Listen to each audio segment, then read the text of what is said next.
नमस्कार मित्रों, मैं Sudhir Tripathi life coach healer आपका स्वागत करता हूं आपके अपने channel divine billing by Sudhir Tripathi में।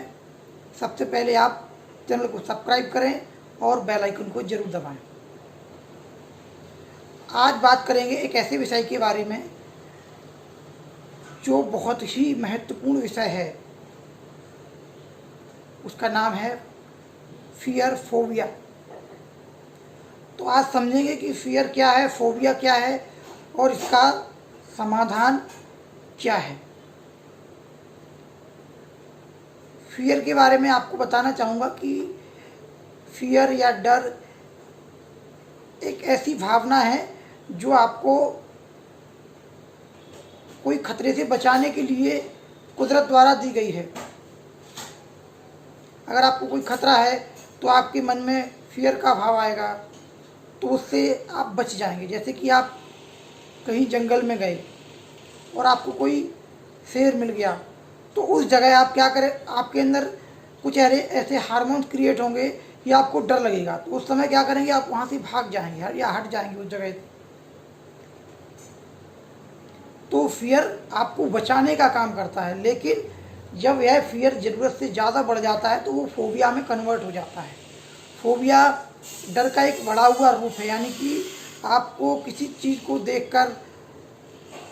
देखकर सुनकर आपके मन में वह विचार गहराई से चला गया, तो वह फोबिया में भी कन्वर्ट होता है। फोबिया कभी कभी अचानक भी क्रिएट होता है, कभी कभी, लेकिन यह फोबिया धीरे धीरे डेवलप होता है, क्योंकि जब आप अधिक लंबे समय तक स्ट्रेस, डिप्रेशन में, एंग्जाइटी में, डर के माहौल में रहेंगे तो फोबिया आपके अंदर डेवलप हो सकता है।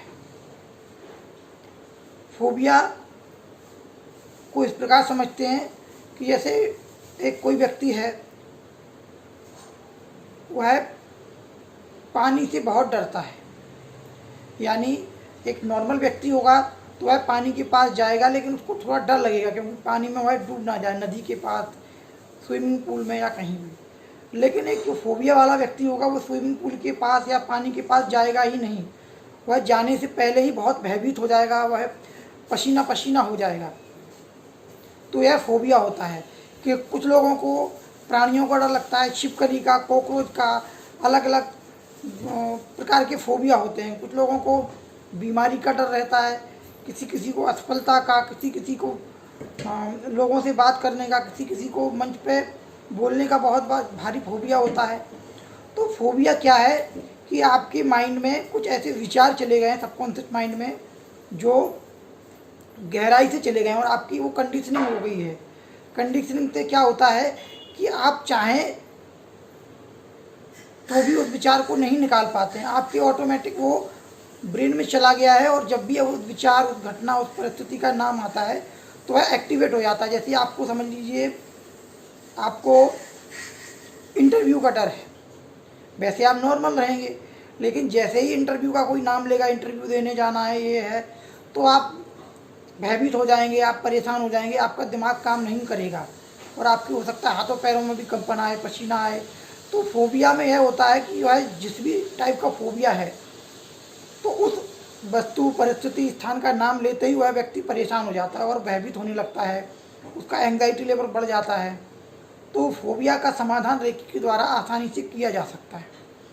बस इसमें कुछ लंबा समय लगता है, हो सकता है इसमें 6 महीने लगें आपको या 9 महीने लगें, लेकिन फोबिया ठीक हो जाता है।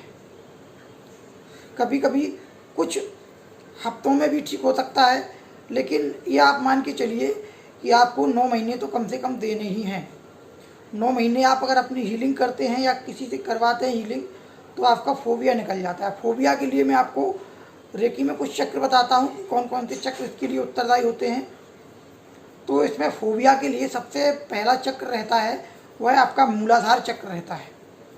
मूलाधार चक्र हमारे रीढ़ की हड्डी के अंतिम सिरे पर स्थित होता है, और यह चक्र आपके फियर के लिए उत्तरदायी होता है, और यह चक्र आपकी किडनी से भी जुड़ा रहता है। तो किडनी आपके डर के लिए भी उत्तरदायी होती है, क्योंकि जो भी हार्मोन्स छोड़ती हैं वह किडनी छोड़ती है, क्योंकि फियर वाला जो भी हार्मोन होगा वो किडनी से रिलीज होगा। तो जब जिन व्यक्तियों की किडनी वीक होती है, उसकी एनर्जी वीक होती है, उन लोगों को थोड़ा ज़्यादा डर लगता है। किडनी का संबंध आपके मूलाधार चक्र से भी है, तो अगर आपका मूलाधार चक्र वीक है तो आपको डर अधिक लगेगा। अगर आप मूलाधार चक्र आपका स्ट्रांग है तो आपको डर नहीं लगेगा। जब आप मूलाधार चक्र की हीलिंग करते हैं तो यह फोबिया है वह धीरे धीरे निकल जाता है। कभी कभी फोबिया आपके घुटनों तक भी पहुंच जाता है, यानी कि अगर आपको बहुत ज़्यादा डर है तो आप घुटनों को भी हीलिंग दे सकते हैं, क्योंकि फोबिया आपके घुटनों तक भी जाता है। तो आप घुटनों को भी हीलिंग दे सकते हैं। तो उससे क्या होता है कि जो भी डर आपके अंदर ज़्यादा गहराई में चला गया है तो आप घुटनों को भी हीलिंग देंगे तो वह फोबिया निकल जाता है। हीलिंग के लिए आप दोनों हाथों को रब करें, रेकी को कॉल करें, रेकी ऊर्जा मेरे हाथों से बहे। उसके बाद आप घुटनों पे हाथ रखिए, अफर्मेशन दीजिए कि मेरे जो घुटनों के चक्र हैं वो शक्तिशाली हो रहे हैं, मेरे अंदर जो भी डर है वो बाहर निकल रहा है। उसके बाद आप अपने मूलाधार चक्र पे हीलिंग दीजिए। इस प्रकार आपके अंदर जो भी डर है, फोबिया, वो धीरे धीरे निकलेगा। इसके बाद कुछ फोबिया आपका मणिपुर चक्र में होता है। मणिपुर चक्र आपके विचार, भावनाओं, इनका भी केंद्र होता है। तो जब आप मणिपुर चक्र को हीलिंग देंगे तो आपके अंदर जो भी फोबिया है, मानसिक तनाव है, भय है, कुछ भी है, वह भी धीरे धीरे दूर होगा। फिर इसके बाद आप अपने हृदय चक्र को देंगे, क्योंकि हृदय चक्र कॉन्फिडेंस के लिए रहता है, डर के लिए भी रहता है।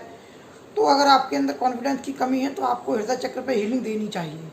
अब इसके बाद जो फोबिया के लिए अगला चक्र होता है वह हमारा आज्ञा चक्र होता है, क्योंकि यह आपके ब्रेन से, मस्तिष्क से जुड़ा हुआ रहता है। तो आप जब आप अपने आज्ञा चक्र को हीलिंग देते हैं तो आपके अंदर कोई भी प्रकार का फोबिया है वह निकल जाता है। क्योंकि रेकी में क्या होता है कि आप अपने चक्रों को जब एनर्जी देते हैं तो आपके अंदर जो भी असंतुलन है वह बैलेंस होने लगता है, और आपके अंदर जो भी बीमारियां हैं, चाहे कोई भी बीमारी हो, धीरे धीरे धीरे आपकी एनर्जी से प्रभावित होकर पॉजिटिव होने लगती है, और जो भी नेगेटिविटी है वह बाहर निकल जाती है। तो फोबिया का ट्रीटमेंट रेकी द्वारा बहुत आसानी से किया जा सकता है, वह बिना किसी खर्च के घर बैठ के भी वह अपनी हीलिंग कर सकता है या हीलिंग का लाभ ले सकता है। अधिक जानकारी के लिए आप दिए गए नंबर पर संपर्क कर सकते हैं।